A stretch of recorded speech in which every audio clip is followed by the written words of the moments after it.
This is really simple, but I think that it hammers home the point that, when you have corrupt money, it basically corrupts the incentives, then it corrupts society and all of the decision making that's taking place in there. I really like this. It's Yeah, simple, but it thank you. works great. Thank you. Yeah, yeah. For those that are listening audibly, basically what you have is you have this premise of corrupting money, so basically corrupting the ledger, and then when you do that, you corrupt the incentives. Because if you incentivize people to predict the change of monetary policy, well, what are you doing? You're incentivizing less attention towards productivity and improving technology, and thus making the world a better place for more and more people. And you're increasing the incentive to predict that. And this is why you're seeing so much more speculation today. This is why you see so Mhm. many more gamblers today, and people obsessed with the lottery. Continually over 50 years, people are becoming, even though technology is getting better and better, and we're more prosperous than ever before, people are becoming more and more dependent on gambling and speculation and all that, because we've corrupted the incentives in every layer of the world, even in the investing world. Things are just so crazy compared to what they were in the past. And so when you corrupt those incentives, you corrupt the society, because the society inherently has to think shorter and shorter term, less and less long-term thinking, a lower and lower savings rate. And eventually, when you corrupt the society enough and you have brains retrained to think in more zero-sum game thinking and short-term thinking, Mhm. you then again corrupt the incentives, and you again corrupt them. It's just this horrible feedback loop. And we see this again and again. Of course, there are infamous examples of Germany and Rome and all sorts of other times in history, which I won't get into because it's quite a bleak picture, although it's extremely predictable, and unfortunately. So my next few slides we'll go through pretty quickly here, but it's basically emphasizing this larger point that when you corrupt the money, you corrupt the incentives. When you corrupt the incentives, you corrupt the society, and then it's a feedback loop that continues from there. So going through these really quickly for those watching visually, what we see here in this first chart, again, are the years 1913, 1944, and 1971. Remember, those are the three really big, important years of monetary history in the 20th century for the United States. And this is a figure of income inequality in the United States. And you can see that pretty much instantly, once we repegged the dollar to gold in the Bretton Woods Agreement in 44, income inequality dramatically decreased. And likewise, in the early 1970s, after we again depegged, of course, the incentives shifted. There's a greater incentive to predict the market. And of course, who's obsessed in doing that? That's the higher income earners. And so, of course, a greater flow of capital and value again left productivity and went back to managing money.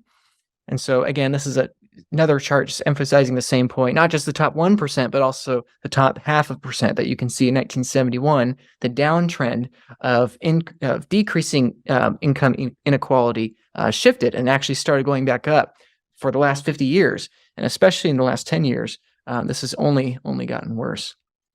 And so one way to think about, and we'll come back to this later with Bitcoin instead of gold, is that what we see is that currencies have depreciated against gold continually forever. One of my favorite examples is the British pound, because the British pound is one of the oldest modern fiat currencies in the world. You can go back 850 years or so, and you can see clearly that continually the pound is going down and down and down against gold forever. For almost a millennia now, it's done nothing but go down against gold. Now, this chart here that we're looking at is just the last century, but we have multiple fiat currencies here. Of course, we can see German marks collapsing in the early 1920s. This is one of the major factors that led to World War II. Of course, when you corrupt the money and you destroy the society, you destroy the incentives, everyone becomes much more open to the idea of a strong leader to come in and change everything and make everything quote unquote better. Obviously, I'm referring to Hitler. So, anyway, we'll get to more of that later. But basically what we see is that every fiat currency continues to decrease in value against gold as a function of time. And what that means as fiat currencies decrease in value is that prices of everything goes up. This is one of the things that I think Jeff Booth is just brilliant about, is that he really defines this conflict between technology and central banks. And I've kind of alluded to that too. The technology is making everything cheaper and cheaper. We have this massive force trying to force prices down, but because, humans and people in charge of credit systems want to keep expanding the monetary supply so that we can have more yields and we can make prices go up and make all of our voters and constituents and lobbyists happy, we force prices up even though technology is making things cheaper in real terms. So this is kind of a comical, also depressing metric here, is the price of a Campbell's can of soup, tomato soup, And what we see is it was very consistent for a long period of time until, that year 1971 that we're talking about. And clearly something changed there. And all of a sudden the price is becoming more volatile and it's only going up, even though it's the same can of soup and, technology's much better than it was, 50, 55 years ago.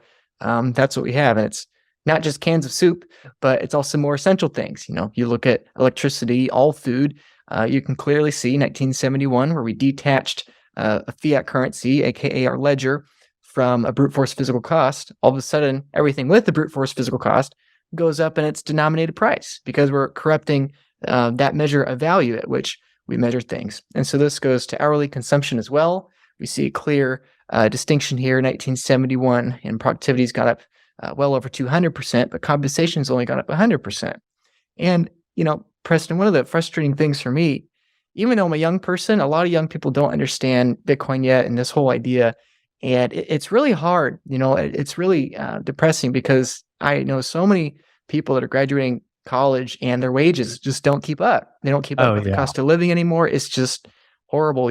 I'm sure you've seen that too, as well as everyone listening. But this is one of, if not the main reason why, is that, we have basically sucked away the incentive from society becoming more productive and better technology. And we have instead directed incentive towards financial management and planning and more or less speculating on what the Federal Reserve or banks are going to do with the supply of money. And so we see this clear divergence here from 1971 onwards between productivity and compensation for wages. We have multiple charts showing that here.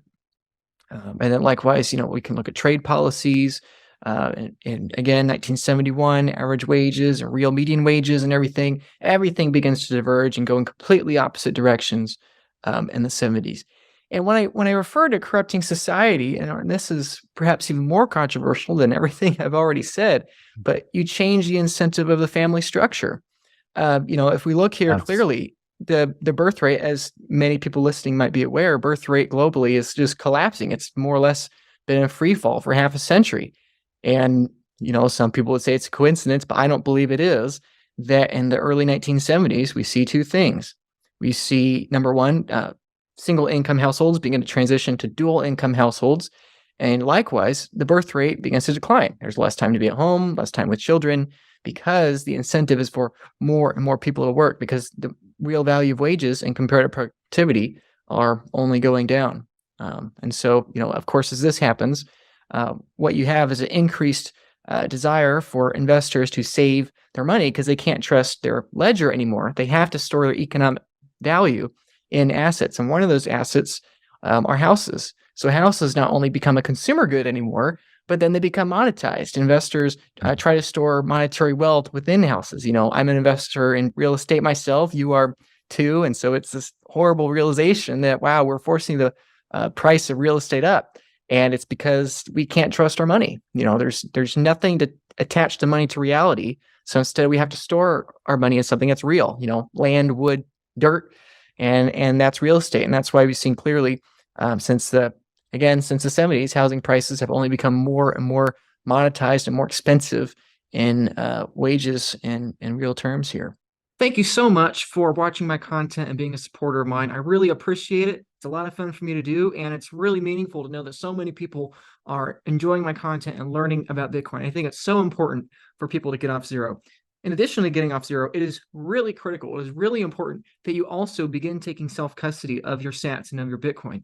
This is because if you have Bitcoin on an exchange or you don't have proper self-custody, this is going to be a massive problem for you in the future, most likely. If Bitcoin starts having rapid periods of appreciation and there are rapid spikes in demand for Bitcoin education, and for Bitcoin advocates and advisors, it's going to be increasingly important that you have self-custody of those coins. So my message to you is please consider getting that self-custody. Now, you can do that on your own. There are plenty of free tutorials online. There's plenty of great work like that. But if you want somebody to help you with self-custody, if you want somebody to help you take cold storage of your Bitcoin, of your Satoshis, if you want somebody to help you set up a multi-sig vault, to set up an estate plan, to set up a plan for you as a person, an individual, as a business owner, as a charity, whatever the case. I work at the Bitcoin Advisor, and I'm happy to say that I really enjoy it. I love working with my clients. My job is literally to help people buy Bitcoin and secure it properly for years, decades, and generations to come. So if you want to learn about my services at the Bitcoin Advisor and what we do, you should click the link in the description. Here you can read a bit about what I do. You can book a free consultation with me. You can book a free meeting with me. I'll send you lots of free complimentary paperwork explaining how multi-sig vaults work, cold storage, giving you all the education you need. Everything's fully open source, what we do. Our main goal is education, helping get coins out of exchanges, and people be able to not lose sleep at night when they buy and secure their Bitcoin. So you can feel free to book a meeting with me. The first one is free and complimentary, just to figure out what your priorities are and get that adjusted. But if that's something that could be used to you, I really highly encourage you to take self-custody, whether that's with me or not. Please just do it. But for the many of you that probably will eventually want a multi-sig collaborative custody vault, the Bitcoin Advisor could be the place to go. And so click the link in the description, check that out. Really appreciate your time. And so again, we see stock markets doing the same thing. We see the S&P PE ratio and Shiller PE ratio. And for those listening audibly, you can't see it, but again, the 70s is a clear bifurcation of previous trends, and we see everything begin to deteriorate. And like I said before, we see only more and more speculation. We see this clearly in the 1970s. We see less and less incentive towards resources and productivity industries, and more incentive towards banking and everything of that sort. And that's one of the reasons why we had the great financial crisis in 2008, being that there was all this speculation for decades that eventually began to unwind. And of course, what we do, we printed ourselves out of it. But basically what we have here, demographics too. It's also specific to demographics in incredibly infuriating ways for me and probably for many people watching. And incarceration rates, we can also look at that, the war on drugs and everything of that sort. And since the 70s, again, incarceration rates have only gone up as people become more desperate and as the government needs a way to spend more money. Just the incentives flow in one direction only. And so we can go on and on here. We have the cost of college tuition, being my age, that's an especially important topic for my peers. The cost of college tuition is going up dramatically, and people wonder why. And well, this is the main reason why. When you have a finite number of degrees and an infinite amount of money, and everyone's incentivized to, get a college degree because wages are going down, you have this horrible feedback loop where the incentive for college becomes greater, and then it's just this greater and greater dependence on the hand that feeds them. So, yeah, and then same thing with obesity here. Same thing with the consumption of meat. We see a clear divergence where chicken takes over everything. The world chickenfies, I suppose, in the 1970s. And we see federal debt also explode in the 1970s. Debt surplus begins to decline in the 1970s. And interest rates, again, interest rates really important because that's the price of money. And we see the all-time peak for that were in the 70s and 80s, which are very inflationary periods. And since then, we've had to force interest rates down continually. Right now, we're at historically high periods of inflation rate, especially for the last couple of decades. And there's all this talk of recession. There's all this talk of crisis. There's all this talk of overdoing our rate hikes and everything. And we're barely higher than we were, a couple decades ago. And so all that's to say that we're having a greater and greater financial incentive. We're becoming more and more top heavy with debt. And as we do that, we corrupt the society. So all that to say is that when the money is a lie, because we no longer have a consistent ledger, we have a greater incentive to lie. And then we eventually have a society built on lies. And that's why we have all this noise and all this chaos, both in the financial sector and the cultural sector and everything of that sort. And that's why in my opinion, that's why everything feels like it's getting worse and worse. Even though technology is getting better, objectively, we're all more prosperous than we were 10 years ago. Everything feels a little more disjointed than it was in the past. And the reason for that is because we have an abstract lie at the fundamental basis of our society. And that is that our money isn't true. When you corrupt the money, you inherently corrupt every price of everything, and you bake in inefficiency into every layer of society. So I know I just covered a lot and a lot of charts there, but I really wanted to emphasize this idea that this isn't just about money. This impacts everything in society.